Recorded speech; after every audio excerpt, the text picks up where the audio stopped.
Selamat siang Tribuners, saat ini Anda menyaksikan berita terkini Lampung bersama dengan saya Mutiara. Kami akan menyajikan informasi menarik dan terkini untuk Anda dari berbagai daerah di Provinsi Lampung. Dan inilah berita terkini selengkapnya. Warga Bandar Lampung nekat rayakan malam pergantian tahun di Taman Gajah. Meski sudah ada himbauan untuk tidak merayakan malam pergantian tahun dengan berkumpul, ratusan warga di Bandar Lampung tetap nekat merayakan tahun baru 2022.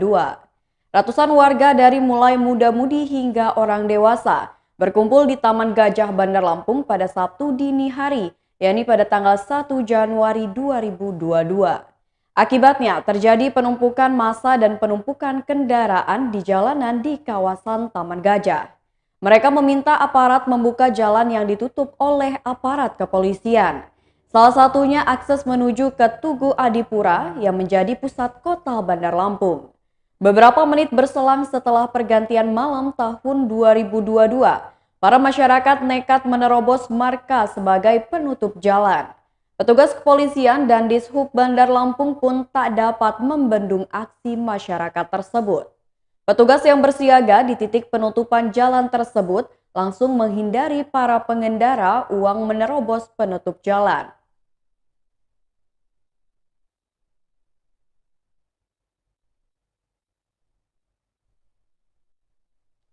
Berita selanjutnya, gara-gara mabuk dua kelompok pemuda di Bandar Lampung terlibat tawuran. Gara-gara mabuk tuak, dua kelompok pemuda di Bandar Lampung terlibat tawuran.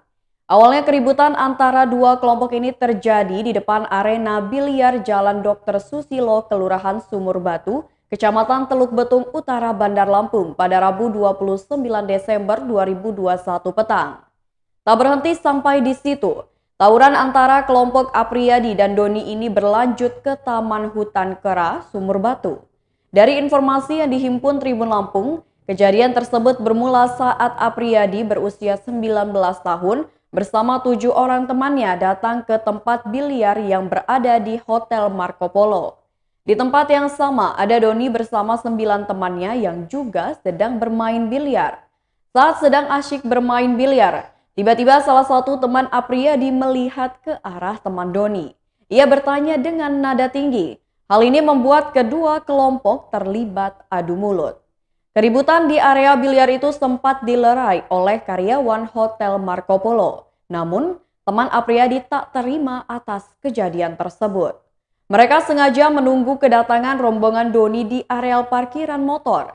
Keributan kembali pecah yang berujung Apriyadi dibawa rombongan Doni ke Taman Hutan Kera. Kapolsek Teluk Betung Utara Kompol Robi Wicaksono menyatakan, kedua kelompok hendak ribut kembali saat tiba di Taman Hutan Kera. Namun tak lama berselang, jajaran Polsek Teluk Betung Utara dan Polresta Bandar Lampung tiba di lokasi. Kedua belah pihak yang terlibat keributan ini langsung diamankan ke Polsek. Setelah diamankan ke Mapolsek, lanjut Robi, kedua pihak sepakat untuk berdamai.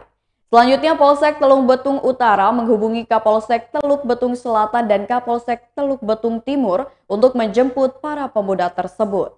Robi menjelaskan lokasi keributan memang benar di kawasan Teluk Betung Utara. Namun kedua kelompok yang bertikai merupakan warga luar Teluk Betung Utara.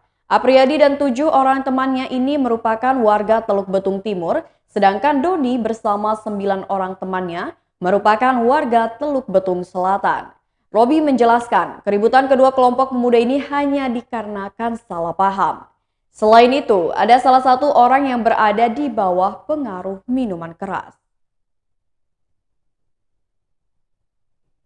Berita selanjutnya, kawasan wisata Labuan Jukung Pesisir Barat ditutup hingga 2 Januari 2022. Kawasan wisata Labuan Jukung Pesisir Barat ditutup jelang Tahun Baru 2022.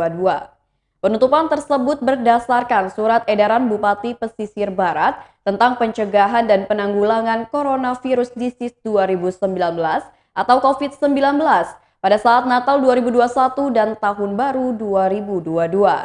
SE tersebut merujuk pada Instruksi Mendagri nomor 66 tahun 2021 tentang pencegahan dan penanggulangan COVID-19 pada saat Natal tahun 2021 dan Tahun Baru 2022, serta hasil rapat persiapan Natal dan Tahun Baru di masa pandemi yang dilaksanakan pada 14 Desember 2021 di Aula Kantor Camat Pesisir Tengah.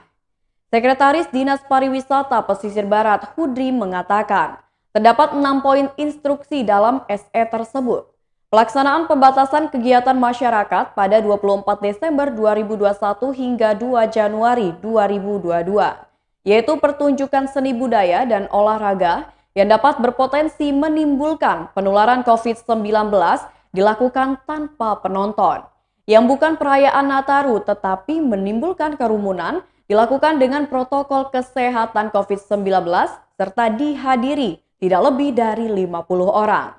Kemudian Hudri melanjutkan, seluruh jajaran Pemkab Pesisir Barat termasuk Satuan Polisi Pamong Praja, Badan Penanggulangan Bencana Daerah, Dinas Perhubungan, Dispar, dan Dinas Kesehatan untuk meningkatkan kesiapsiagaan dan keterlibatan aktifnya di dalam mencegah dan mengatasi aktivitas publik yang dapat mengganggu ketentraman dan ketertiban masyarakat, serta mencegah dan mengatasi aktivitas berkumpul atau kerumunan masyarakat di tempat fasilitas umum, fasilitas hiburan seperti pusat perbelanjaan dan restoran, tempat wisata dan fasilitas ibadah selama periode Nataru. Ia meneruskan camat dibantu peratin atau kepala pekon agar memimpin dan mendukung posko di wilayahnya masing-masing. Ada ketentuan bagi masyarakat yang melakukan perjalanan keluar daerah, yakni dengan memenuhi persyaratan perjalanan jarak jauh yang menggunakan alat transportasi umum, yaitu wajib 2 kali vaksin dan melakukan rapid test antigen 1 kali 24 jam. Untuk orang yang belum divaksin dan orang yang tidak bisa divaksin dengan alasan medis, dilarang bepergian jarak jauh. Hudri menyampaikan, dalam SE tersebut juga terdapat imbauan kepada pengelola tempat wisata, hotel, dan juga restoran. Tetap menerapkan prokes yang lebih ketat dengan pendekatan 5M, yakni memakai masker, mencuci tangan, menjaga jarak, kerumunan, dan mengurangi mobilitas. Menerapkan penggunaan aplikasi Peduli Lindungi pada saat masuk dan keluar dari tempat wisata sehingga hanya pengunjung dengan kategori hijau yang diperkenankan untuk masuk.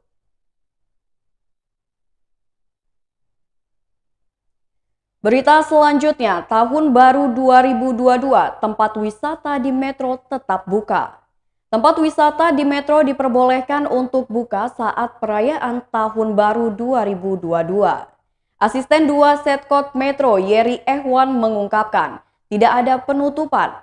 Kendati begitu, semua pengunjung wajib mengaktifkan aplikasi Peduli Lindungi ketika memasuki lokasi perbelanjaan atau tempat pariwisata di wilayah setempat. Jadi aplikasi Peduli Lindungi dimaksudkan untuk mendapat informasi dari masing-masing warga. Misalnya sudah vaksin ataupun pernah terkonfirmasi COVID-19 atau tidak. Menurutnya aplikasi ini nantinya akan terkonfirmasi dengan sistem sehingga pengunjung dapat terlacak alamatnya. Selain itu, masyarakat yang berkunjung di lokasi pariwisata maupun pusat perbelanjaan juga diimbau untuk melakukan protokol kesehatan COVID-19. Ini sebagai upaya untuk memutus rantai penyebaran COVID-19.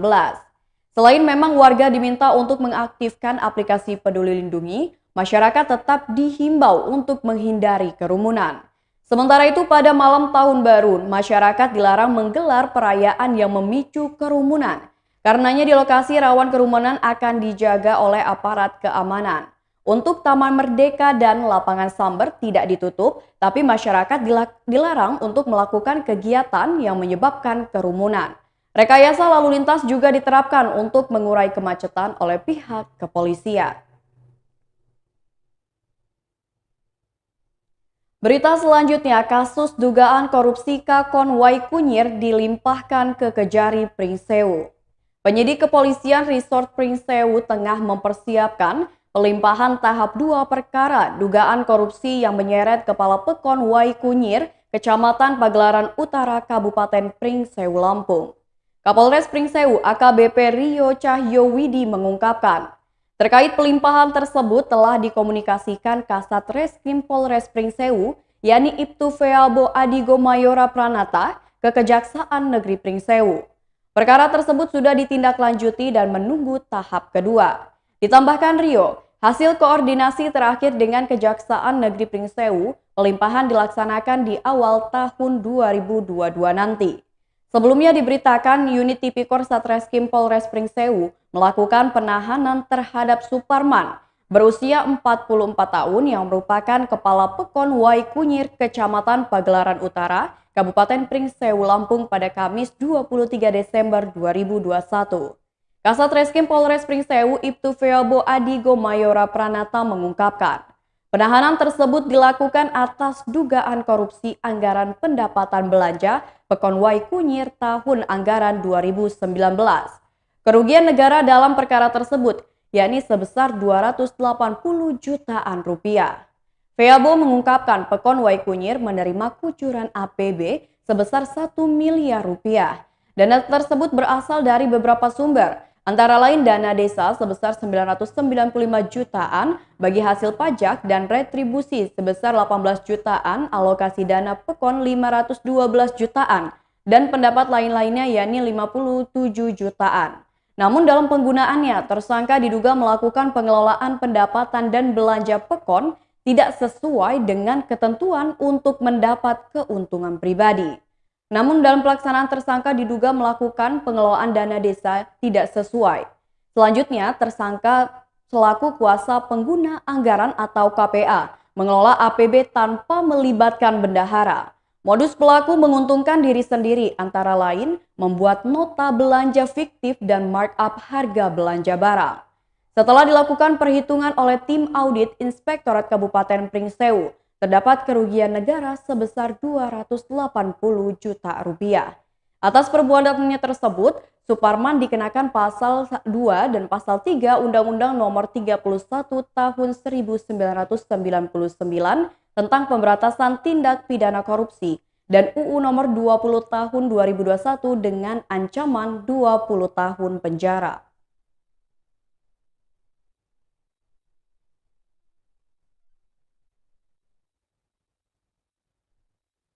Berita selanjutnya, berkas perkara korupsi DPPKB Mesuji dilimpahkan ke Kejaksaan. Berkas perkara tindak pidana korupsi Dinas Pengendalian Penduduk dan Keluarga Berencana Kabupaten Mesuji tahun anggaran 2018-2019 sudah dinyatakan lengkap atau P21.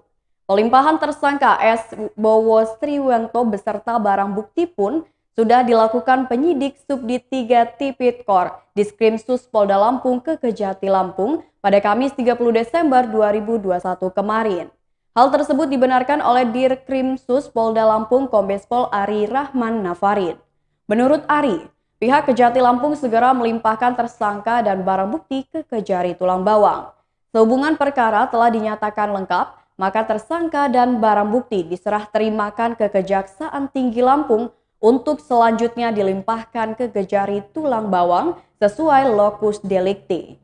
Ari menjelaskan, tersangka diserahkan dalam keadaan sehat dan sudah dilakukan tes antigen terlebih dahulu. Sebelum akhirnya tersangka beserta barang bukti diterima dan ditandatangani berita acara oleh JPU Kejati atas nama Rudi Fernando. Sementara itu, Kasih Intel Kejari Tulang Bawang Leonardo Adiguna membenarkan adanya pelimpahan tersebut. Leo menjelaskan, tahapan selanjutnya pihak Kejari Tulang Bawang akan menyelesaikan kelengkapan administrasi terlebih dahulu sebelum akhirnya segera dilakukan pelimpahan kembali ke pengadilan negeri. Setelah lengkap administrasinya, baru selanjutnya dilimpahkan ke PN Tipikor untuk disidangkan.